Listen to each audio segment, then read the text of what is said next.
Hi friends, welcome to RPS agency. நம்ம பார்க்குறது மந்தார இலை, அதில் செய்கிற தொன்னை. இது பார்த்துட்ருக்கோம். நம்ம அதோட குவாலிட்டி இது தொன்னை இப்படி தான் வரும்.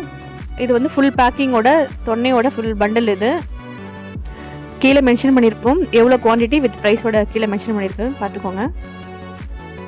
நெக்ஸ்ட் நம்ம வந்து மந்தார இலை பார்க்க போகிறோம். இதுதான் நேச்சுரல் லீஃபு, மந்தார லீஃபு. இது இப்படி தான் இருக்கும் லீஃபு, ஃபுல் லீஃபு. இது வந்து ஹோட்டலில் வந்து ஃபுட் பேக் பண்ணுறதுக்கு, பேக்கரியில் யூஸ் பண்ணுறதுக்கு நீங்கள் டைரெக்டாக ஷாப் வந்து விசிட் பண்ணி பார்த்தே வாங்கிட்டு போகலாம். மெட்டீரியல் எப்படி இருக்குன்னுட்டு நம்ம பாண்டி மார்க்கெட்டை விட கம்மியான ரேட்டுக்கு ஹோல்சேல் ரேட் கொடுத்துட்ருக்கோம். நெக்ஸ்ட்டு பாருங்கள், இது வந்து ஃபுல் பண்டில். இது இப்படி தான் மந்தார இலை பண்டிலாக வரும். நம்ம ஷாப்பு டேரெக்டாக வந்து விசிட் பண்ணி பாருங்கள். லொக்கேஷன் பார்த்தீங்கன்னா ஈசிஆர் மெயின் ரோட்டில் பெரிய காலாப்பட்டு அம்லா ஸ்கூலுக்கு ஆப்போசிட்டில் லொக்கேட் ஆகிருக்கு. மந்தார இலை சர்ச் பண்ணுறவங்களுக்கு இந்த வீடியோ யூஸ்ஃபுல்லாக இருக்கும். மரக்காணம் டு பாண்டி போய் வாங்குறவங்களுக்கு நிறைய பேருக்கு தெரியாதுங்க எல்லாம் அவைலபிள் இருக்குன்ட்டு. இந்த வீடியோ கொஞ்சம் ஷேர் பண்ணுங்கள். இது போல் இன்ட்ரெஸ்டிங்கான விஷயங்களை தெரிஞ்சுக்க நம்ம சேனலை சப்ஸ்கிரைப் பண்ணுங்கள், ஷேர் பண்ணுங்கள், லைக் பண்ணுங்கள், கமெண்ட் பண்ணுங்கள்.